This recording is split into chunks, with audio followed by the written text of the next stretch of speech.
বিসমিল্লাহির রহমানির রহিম। জীবনে চলার পথে আপনি কাউকে সহযোগিতা করেছেন, সেও ঠিক একইভাবে আপনার প্রয়োজনে আপনাকে সহযোগিতা করবে এমনটা নাও হতে পারে।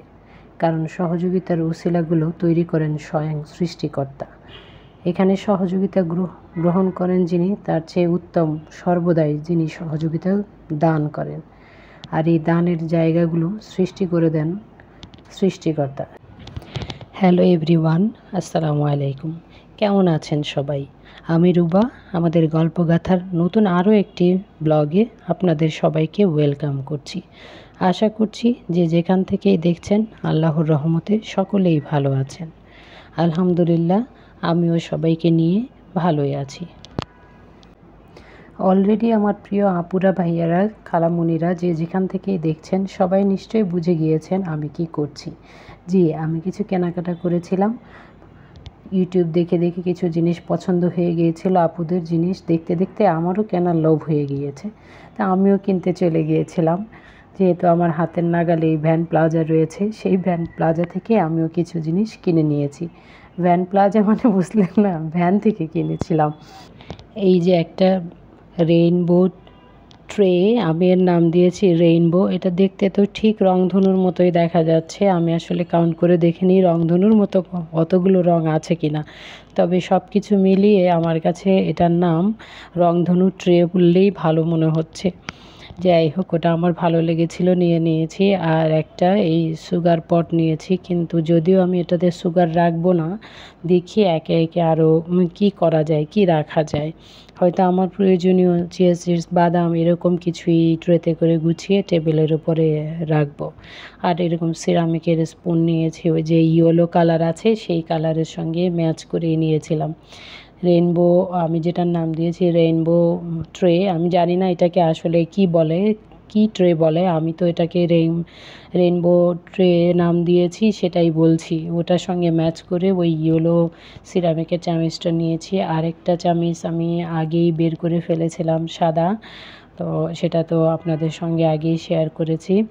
আর ছোট ছোট এই সসের বাটিগুলো সবারই আছে, কিন্তু আমার কালেকশনে এই ছোটো জিনিসগুলো ছিল না। কারণ আমি যেহেতু সবসময় নিচে নামলেই চোখে এই জিনিসগুলো দেখতাম, সো আমার কেনার জন্য এরকম আগ্রহ থাকতো না। কিন্তু এখন ইউটিউবে আপুদের দেখে দেখে মনে হচ্ছে আমার নিজের কাছে নিজের কালেকশনে থাকলে মনে হয় ভালোই লাগতো। আমার মনে হয় লস হয়ে গেল পরে কিনে, আগে কিনলে মনে হয় আরও ভালো হতো। আসলে আমি সবসময় আশেপাশে নিচে নামলেই এই যে ভ্যান প্লাজাগুলো দেখতে পাই, এবং ভ্যান প্লাজাগুলোর মধ্যে সবসময়ই এই জিনিসগুলো সুন্দর করে সাজানো গোছানো থাকে। সো ওইভাবে আমার কেনার জন্য কখনোই ইচ্ছা হতো না। এখন সত্য কথা বলতে আপুদেরকে দেখেই আমার কিনতে ইচ্ছে করেছিল। যাই হোক, এখানে আরেকটা নিয়ে নিয়েছিলাম হলো এই যে সিরামিকের টব অথবা স্পুন হোল্ডার হিসেবে ইউজ করা যায়, যে যেভাবে ইউজ করে। আমি অনেকভাবে ইউজ করতে দেখেছি, তা আমার মাথায় প্ল্যান আছে কি হিসেবে ইউজ করব। আমার আসলে অন্য আরেকটা পছন্দ হয়েছিল সাদার মধ্যে কার্টুন আঁকা, কিন্তু যেহেতু কার্টুন আছে আর বাসার সব ঘরেই আমরা সবাই যেহেতু নামাজ পড়ি, সো কে কখন কোথায় কোন স্পেসে থাকবে এই জিনিসটা, আর কখন কোথায় কে নামাজ পড়া শুরু করবে, আর ধর্মীয় বিধিনিষেধের ওই জায়গা থেকে সেই জিনিসটা আসলে তার অজান্তেই নামাজটা নষ্ট হয়ে যাবে, সেই জন্য সব কিছু চিন্তা করে আর আমাকে ওটা নিতে দেওয়া হলো না। আর আমিও সেটাতে একমত প্রকাশ করলাম যে আসলেই ঠিক আছে, ওটা না নেওয়াই উত্তম। কারণ কোথায় থাকবে, কখন এই জিনিসটা কোথায় কিভাবে সাজিয়ে রাখবো সেটা তো এই মুহূর্তে ঠিক ফিক্স করে বলতে পারছি না। আর ছবিওয়ালা জিনিস রান্নাঘরে ওভাবে রাখাটাও ঠিক হবে না যদি আমি স্পুন হোল্ডার হিসেবে এটাকে ইউজ করি। তাই ওই সুন্দর সাদা হরিণের চিহ্ন দেয়া মানে কার্টুন আঁকা যেটা ছিল সেটা আর নিতে পারলাম না। যাই হোক, এটা নিয়েছি, এটাই আমার এখন ভালো লাগছে। আলাদা করে এনে একটু দেখছিলাম যে এটার মধ্যে মানি প্ল্যান্ট রাখলে কেমন লাগবে, ডেমো দিয়ে একটু টেস্ট করছিলাম। এটার মধ্যে অনেক ধুলাবালি মাখানো আছে, কারণ আমি তো সরাসরি আপনাদের সামনে ওপেন করলাম। এগুলো তো আমি ওয়াশ করে নিইনি। এখন আমি এগুলোকে চলেন আমার সঙ্গে আমি ওয়াশ করতে করতে গল্প করব আপনাদের সঙ্গে, আর কাজগুলো আমি করে নেব, কারণ এই ছোটোখাটো সিরামিকের জিনিসগুলো আমি হেল্পিং হ্যান্ডের হাতে দিই না, আমি নিজেই করে ফেলি। কারণ কখন কিসের সাথে লেগে শখের জিনিসগুলো ভেঙে যায় তখন খুব মন খারাপ লাগবে, তাই আমি নিজেই ওয়াশ করে নিই। ভিডিওর এই পর্যায়ে সবাইকে অনুরোধ করছি একটা লাইক দিয়ে কন্টিনিউ করুন, সাবস্ক্রাইব করে পাশে থাকুন। যদি ভালো লাগে তাহলে শেয়ার করবেন, আর যদি ভালো না লাগে তাহলেও দেখতে থাকেন। বলা তো যায় না যে কখন দেখতে দেখতে একটা জায়গায় হয়তো ভালো লেগেও যেতে পারে। আর সাবস্ক্রাইব করে রাখলে যখন আপনার সময় হবে তখন আপনি রিল্যাক্সে বসে ভিডিওটি দেখে নিতে পারবেন। আর যারা অলরেডি লাইক দিয়ে দিয়েছেন, সাবস্ক্রাইব করে পাশে আছেন, তাদেরকে অসংখ্য ধন্যবাদ। এখানে ওয়াশ করার জন্য যখন আসছিলাম তখন মনে হলো ফলের ঝুড়িটার মধ্যে ফলগুলো দু একটা আছে, ওগুলো সরিয়ে আবার ক্লিন করে নেই। তো যেই ভাবনা সেই কাজ, ওখানে ওটাকেও নিয়ে আসলাম, ক্লিন করে নেব, ক্লিন করে আবার নতুন করে কিছু ফল রাখবো। সব ফল এখন আর একসঙ্গে রাখি না, কারণ কিছু কিছু জিনিস দেখা যায় যে কেটে না দিলে বাচ্চারা খায় না, শুধু কলাটাই নিজের হাতে নিয়ে খেয়ে নেয়। আর অ্যাপেলটা, অন্য জিনিসগুলো রাখলে হয় কি দেখে যায় ওখানেই থেকে যায়, কারণ কেটে না দেওয়া পর্যন্ত কেউ আসলে নিয়ে কিছু খেতে চায় না, ওখানেই শুকিয়ে থাকে, আর এই জন্য ফ্রিজে ঢুকিয়ে রাখতে হয়। এই যে কথা বলতে বলতে আমি আমার জিনিসগুলো ধুয়ে নিচ্ছিলাম, তো হঠাৎ করে হাত থেকে একটা স্লিপ করে যাচ্ছিল, তখন মনে হচ্ছে আপনাদের কথা আর কি বলবো, আমার নিজের হাত থেকেই তো স্লিপ করে ঠাস করে মানে চলে যাচ্ছিল। যাই হোক, আলহামদুলিল্লাহ, আল্লাহ সেভ করে দিয়েছেন। কারণ হয়তো আমাকে বোঝাতে চেয়েছিলেন তুমি হেল্পিং হ্যান্ডের কথা ভাবছিলে, বলছিলে, এই দেখো তোমার হাত থেকেই পড়ে যাচ্ছিল। যাই হোক, দুর্ঘটনা যখন তখন সবার হাত থেকেই ঘটতে পারে, যা ঘটার তা তো ঘটবেই। যে শেষ পর্যন্ত যে আর আমার জিনিসটা আমার হাত থেকে স্লিপ খেয়ে পড়ে যায়নি, এটাই আলহামদুলিল্লাহ। যত দাম কম হোক, কিন্তু শখ করে নিয়ে আসছি, ইউজ করার আগেই যদি ভেঙে যায় তাহলে নিশ্চয়ই মনটা খুব খারাপ লাগবে।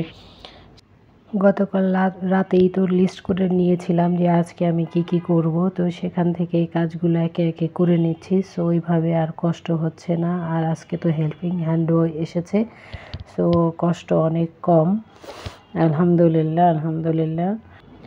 আজকে রান্না করব আমি গরুর মাংস, করলা ভর্তা, আর আগের ডাল আছে, সবজি আছে। কি করলা ভর্তা শুনে চমকে গেলেন?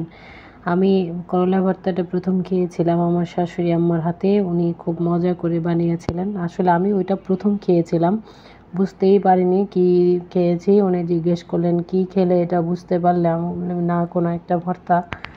সবাই যখন খাচ্ছে আমার অসুবিধা কি, এই যে দেখেন ঠাস করে পড়ে যাচ্ছিল, যে বিষয়টা বলছিলাম আগেই। তো উনি বললেন এটা হলো করলার ভর্তা, তো উনি কীভাবে করেন শিখে নিয়েছিলাম, আমিও সেভাবেই করছি। এখানে আমার কিচেনে সিঙ্কের উপরে বিশাল বড় জানালা আছে, সেই জানালার উপরে বিশাল বড় একটা পর্দা দেওয়া আছে, সে মাঝখানে উড়ে উড়ে বারবার শুধু আমার দিকে চলে আসছিল। প্রচণ্ড বাতাস আমার বাসায়, এই জন্য আরও একবার আলহামদুলিল্লাহ, কারণ অনেক বাসা অনেক মানে আলো বাতাস কম থাকে, আমার বাসাতে আলহামদুলিল্লাহ আলো বাতাস বেশ ভালোই আছে।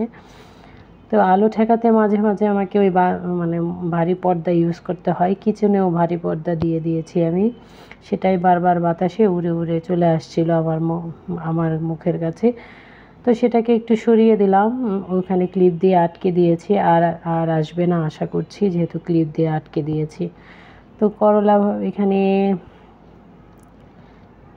এই লতাটাকে ধুয়ে নিচ্ছি, আর্টিফিশিয়াল, যেহেতু আমি এই ময়লা টবগুলোর মধ্যে, ময়লা মানে হলো কিনে আনার পর আর ওয়াশ করি নাই, সেজন্যই ময়লা বলছি, আর ধুলাবালি তো কিছু থাকেই ওটার মধ্যে দিয়ে। যেহেতু ডেমো দেখেছিলাম যে লতানো গাছ রাখলে কেমন হবে, তাই এটাকেও সাথে ধুয়ে নিচ্ছি, একসঙ্গে দুই কাজ হয়ে যাচ্ছে। এটাও অনেকদিন ওয়াশ হচ্ছিল না, একসঙ্গে ওয়াশ হয়ে যাচ্ছে।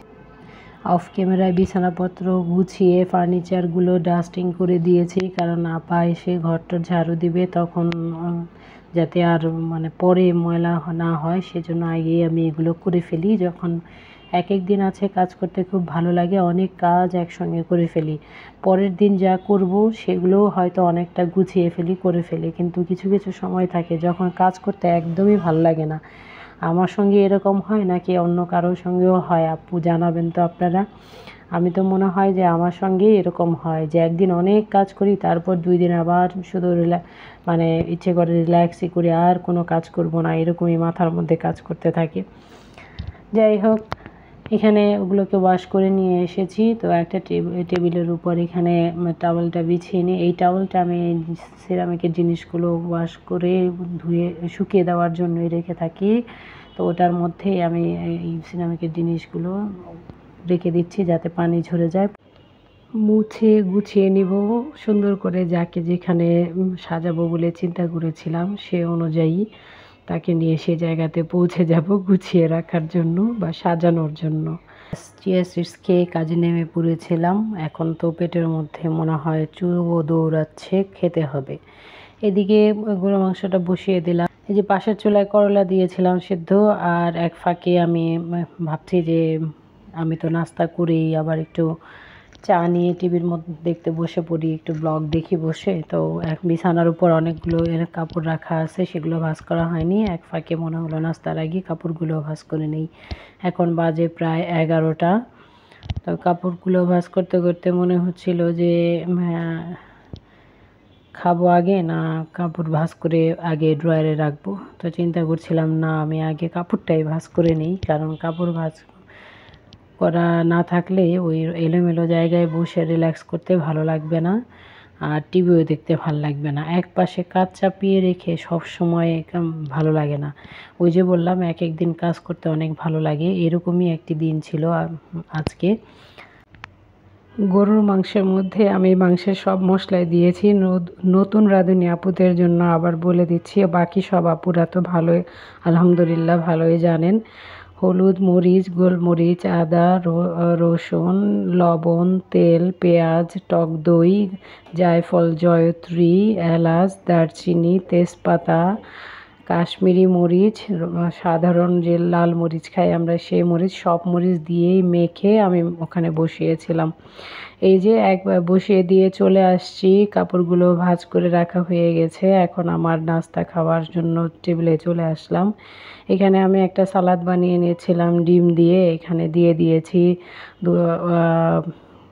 এখানে কি দিয়েছি এখন তো মনে পড়ছে না, ভয়েস ওভার করার সময় অনেক সময় অনেক কথা ভুলে যাই, সাথে সাথে করে নিলেই মনে হয় ভালো হয়। তো এখানে আমি দিয়েছি আচ্ছা টমেটো, কাঁচা পেঁয়াজ, কাঁচা মরিচ, রোস্টেড তিল, বাদাম, আর এই যে ডিম দিলাম। ডিম দিয়ে এটা দিচ্ছি হলো পিঙ্ক সল্ট আর লেবুর রস দিয়ে একসাথে একদম কমপ্লিট একটা ভারী নাস্তা হয়ে গেছে। এটা দেখে মনে হয় যে একটা সালাদ, কিন্তু আসলে এটা কমপ্লিট একটা ব্রেকফাস্ট হয়ে গেছে। এতক্ষণ পর্যন্ত ধৈর্য ধরে যে যেখান থেকে আমার সঙ্গে ভিডিওটি দেখলেন সবাইকে অনেক অনেক ধন্যবাদ ও ভালোবাসা। দেখা হবে নতুন কোনো ভিডিওতে, নতুন কোনো ব্লগে। ততক্ষণ পর্যন্ত সুস্থ থাকেন, ভালো থাকেন। আসসালামু আলাইকুম।